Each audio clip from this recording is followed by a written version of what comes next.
Hello guys, in this video we are going to look at the rules of block diagram reduction. So in an earlier video we have seen the three different elements of a block diagram, and if you are yet to watch that, I would recommend that you watch it first, what the three elements of a block diagram are. After that, watching this will make more sense. So there are basically 11 rules of block diagram reduction, and it is these rules that you apply in order to solve a question wherein they give you a block diagram and ask you to reduce it. Okay. The first rule of block diagram reduction is reducing blocks connected in series. Okay. For example, I have a G1, okay, G2, and then there is something something, and here there is something something, okay. So what you have to say, the signal that is coming here is I, okay. So what is the signal that you will have here? It is I into G1, right? So IG1 is the signal that goes into G2. And what is the signal that comes out of this block? It is G2 multiplied with IG1, right? So this signal output is going to be IG1 G2. So in order to make these two blocks as one, what do? It has to be G1 G2, right? So the output is still I G1 G2, and the input to this place is I, right? So the thing that you have to remember when you're reducing block diagrams is that no matter what you do, your output your output must remain the same for the given input. So here we have taken two blocks G1 and G2, and we have reduced it to one block G1 G2. So this happens when we do it in series. When we are combining blocks in series, whatever blocks that you have, you just have to multiply them. Say for example, it was G1 by G3 in one block, and in series you have G2, right? The output when you reduce this would be G1 G2 by G3, and all of this is one single block, right? The second rule we are going to look at is combining the blocks in parallel, right? So we have seen what we have to do in series. Now we're going to see how to combine blocks in parallel. Okay. Um, for example, I have the input I, and this I'm giving to a block G1, right? And here I have G2, right? And here is my summation point.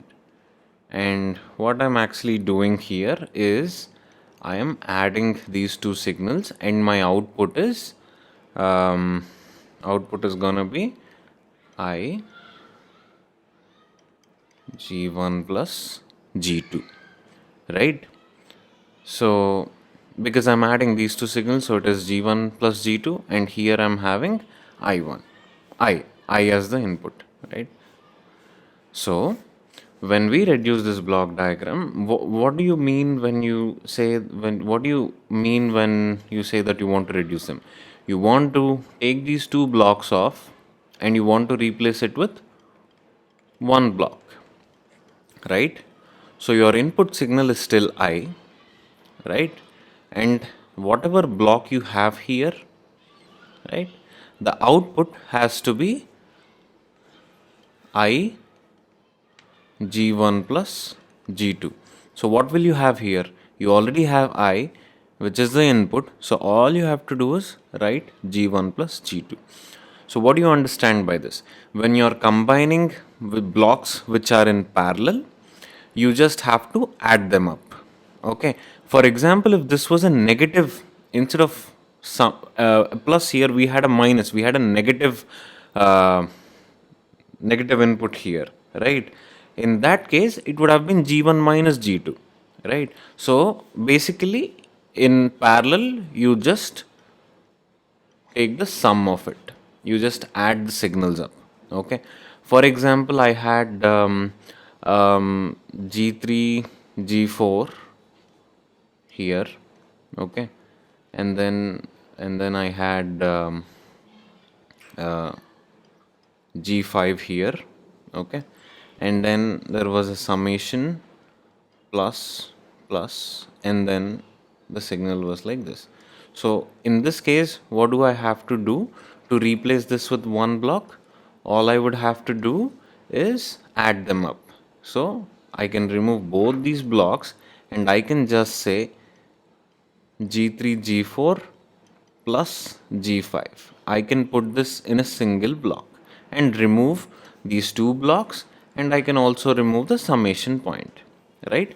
So this is how we reduce things when when the blocks are connected in parallel. Next we look at rule 3. This is moving a branch point. Okay. So you already know from the previous video what a branch point is. For example, I have a signal I, okay, and I have G here, right? And then my output here is IG, right? And say for example, here I'm taking a branch point and I'm giving this off to something else. Say for example, G2. Okay. Here I get IG2. Okay. So what I have to do here is, I say for example, I need to move this branch point, only then I will be able to reduce the block diagram. You will come across some situations like this where you'll have to move a branch point for sure, and you will understand these better as you solve more and more problems. But for now, let us look at the rule. Okay. So I want to move this branch point to this place. Okay, I want to move it to this place. So your input G2, whatever input is coming to G2 is going to come from here. Is This is not going to be there here, it's going to come from this place. So what is the signal? What is the input signal which will be generated here? It is still IG, right? Which means I cannot give a signal of IG to G2 because that will alter the signal as IG G2, right?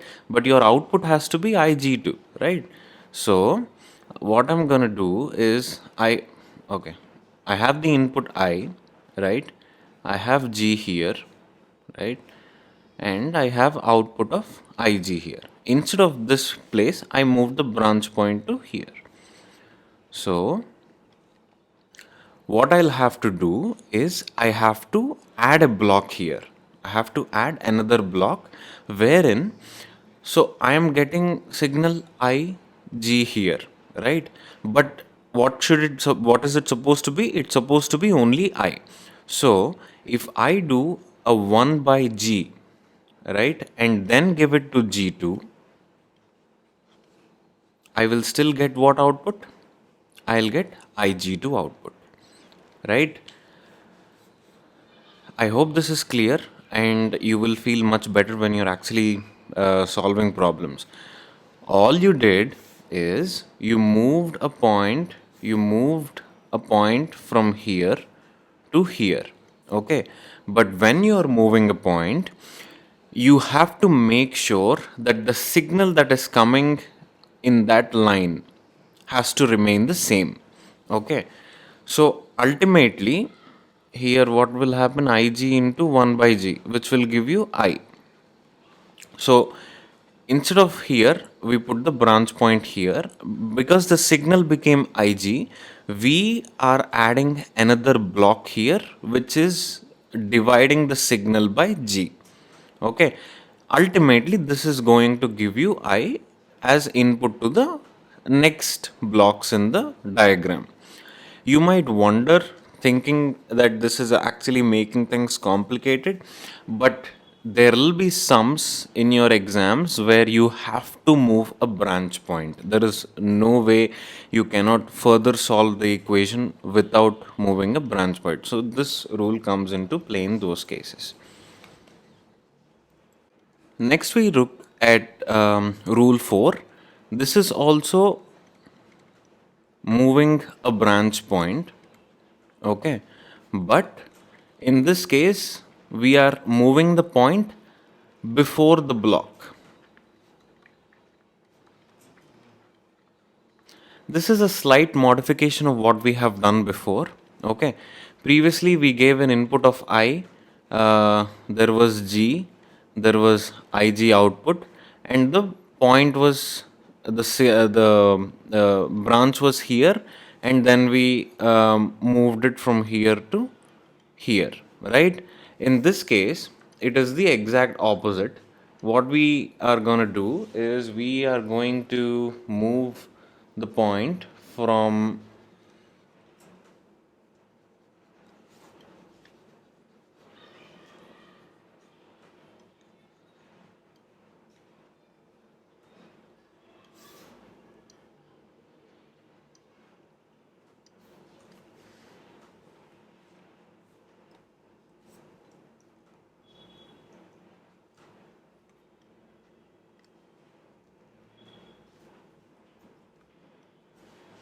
we are going to move the branch point that is here, okay, to here. We're going to do the exact opposite.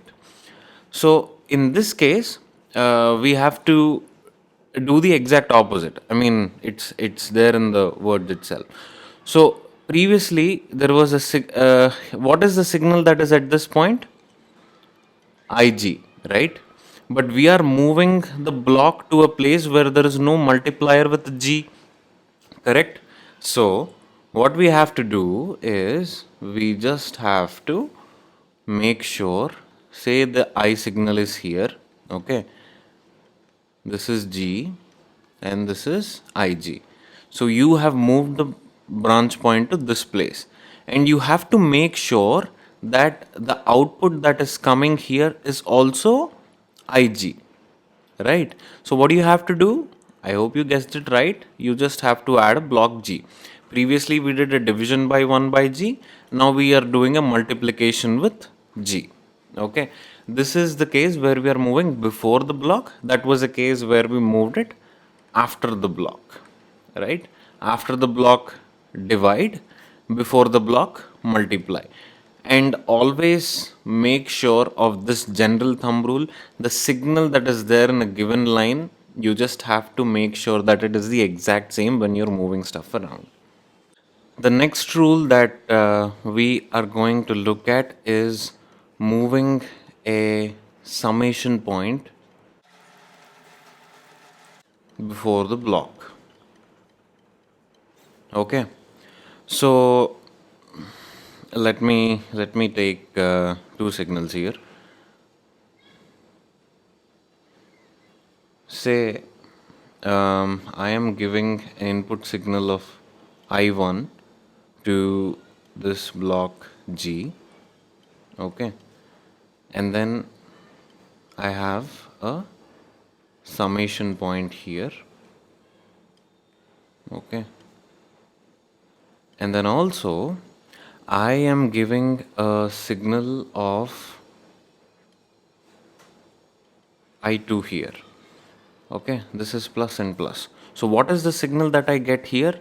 I1G is coming through this line, and this line is giving me I2. So summation is simple summation. So what is this going to be? I1G plus I2, right? That's all. This is what the signal in this line is going to be. So now what I want to do is I want to move this summation point to this place, right? So how are you going to do that? I'm going to have the signal I1 as usual, right? And there is going to be I2 signal, and this is our summation point plus plus. So you have to make sure that whatever is coming out of the summation point, your output should still be, it should still be I1G plus I2, right? In order for that to happen, I1G is anyway gonna be fine because you will obviously, so this block once it stays here, I1 signal is going to get multiplied with G anyway. But you have to make sure that I2 also doesn't get multiplied as G. So what do you have to do? You just have to put a 1 by G here, right? And then add it. So what is the output now? Out of this signal, it is going to be I1 plus I2 by G. So this is going to be I1G plus I2G by G, which is going to give you I1G plus I2. Is it the same signal or no? Right? So this is how you it's almost like algebra, guys, right? So when this is the case where we are moving something before the block. Make sure that the signal that is there at the end of the line remains the same as before. That is the general thumb rule. Okay.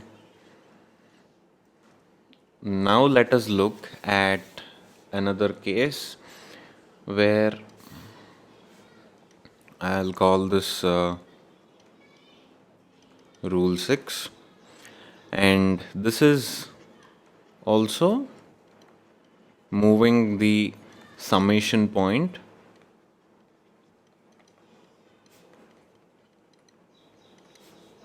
but in this case we are going to move it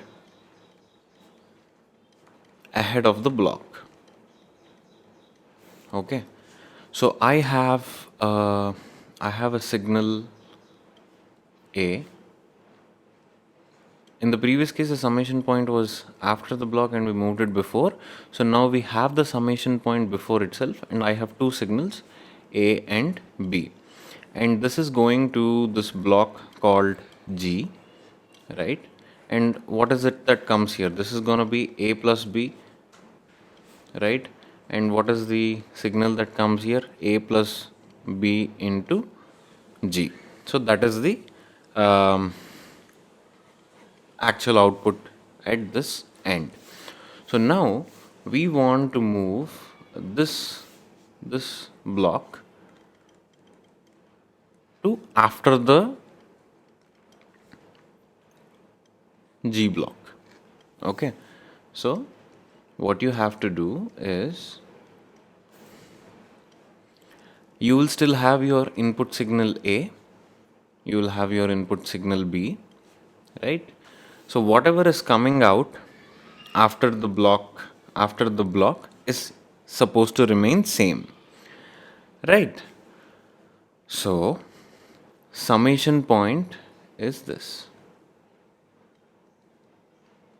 plus plus, and the output that is coming is A plus B into G.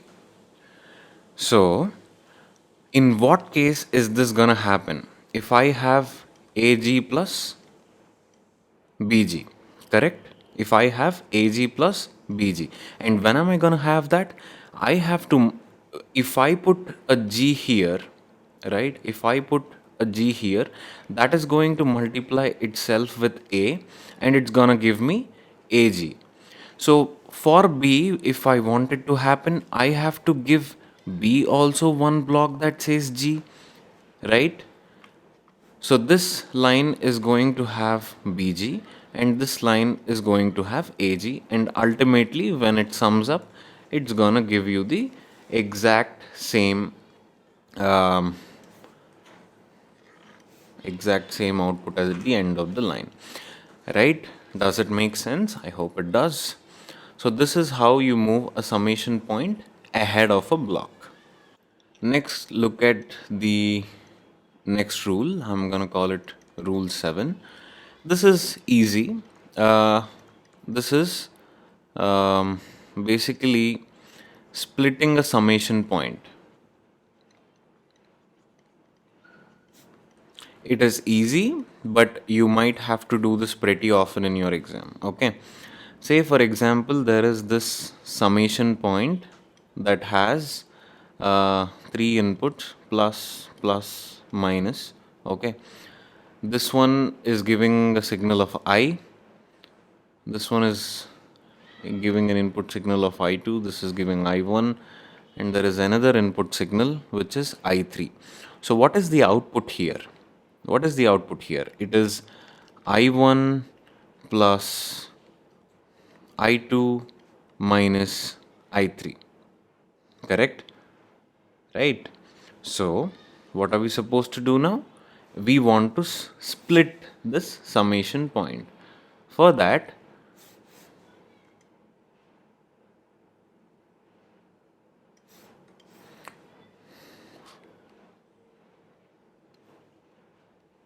let's take two summation points, right?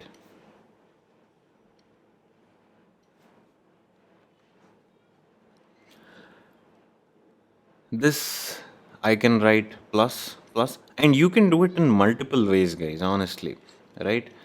Plus and minus. I'm gonna give this an input of I1, I'm gonna give this an input of I2, and this is coming as input of I1 plus I2, this that is the signal in this line, and to this minus part I'm giving an input of I3. So ultimately the output I get is I1 plus I2 minus I3. So this I could have also done differently. I could have given only I could have given I1 and I3 at the first point, and then I could have given only I2 as an input here, right? I could have done this in multiple ways, but when but this is basically how you do a split of a summation point, and when you do it, make sure that it suits your problem in question as much as possible. Okay. Now, in the same way, how we have split this summation point, we are going to see how to add summation points. This has nothing to even apply some IQ, guys. This is the exact opposite of what we have done. Previously, we had one summation point and then we broke it into two. Here, in this case, we have two summation points and then we are going to combine this as a single signal. So, let us say I have I1. Uh,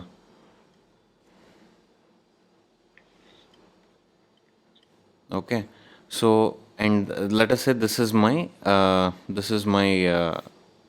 loop here, and the output that is coming at this point is I1 minus I3, and here it is ultimately going to be I1 plus I2 minus I3, right? So now we have one, two summation points, and now we're gonna make this as a single summation point. So I guess you have already figured this out in your head. So the three signals, I'm gonna give it at one place. I'm gonna give I1, I'm gonna make this I2, and then I'm gonna make this I3. So ultimately my output is I1 plus I2 minus I3. So this is how we add up summation points. Now let us look at the next rule, and we can call this something like switching summation points. Okay, I know there are a lot of rules around summation points itself, right? So let me say that there are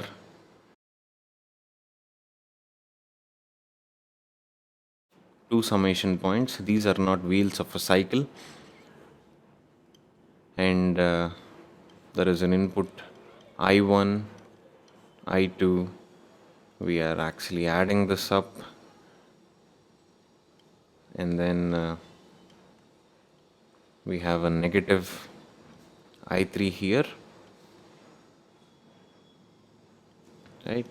And then ultimately the signal that is coming out is um, I1 plus I2 minus I3, right?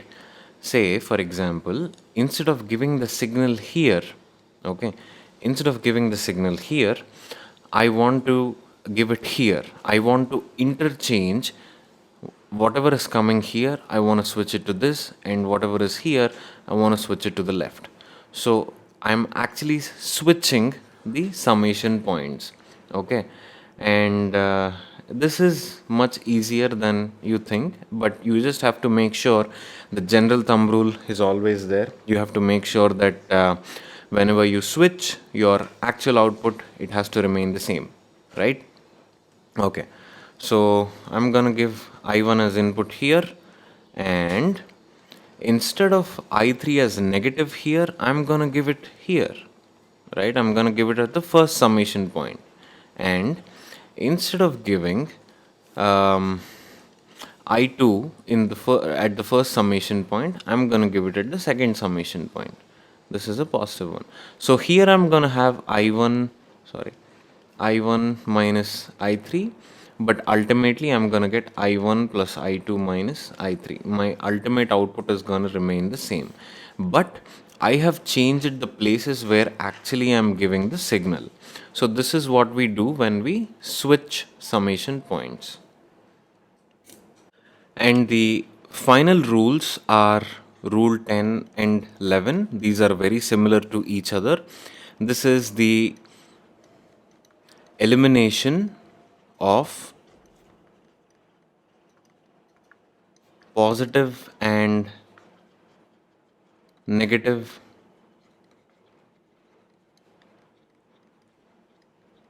feedback loops. And this is very, very important. Okay. Say I have a signal I1, okay, and I have G, and I have feedback loops work differently, right? Feedback loop, it takes feedback from the system, say it is H, and then I'll add a summation point here because we are talking about positive and negative. Let us do positive first, okay? So here I am adding this signal H, right? So if I want to get rid of this H, okay, I want to get rid of this two blocks and I want to make them a single block. What am I supposed to do? Just remember this, okay? I will give you the proof soon in a different video. For now, just remember this. Whenever you are removing a feedback loop, if it is positive feedback, it is going to be G by 1 minus GH, okay? And in the same way, if this was a negative feedback, say this is I1, I have a plus and I'm giving a negative feedback here to my block G, and then this is my feedback, right? And this, when I want to reduce, it comes down to G by 1 plus GH, okay, and my input is still I1, okay. So when you are eliminating positive, it is numerator by 1 minus numerator into denominator. If you are eliminating negative feedback, it is numerator block by 1 plus numerator into denominator block. So these are the rules that you are going to use in block diagram reduction. And if you have an exam coming up, I wish you the very, very best. Thank you for watching. Hope you found this informative and have a lovely day.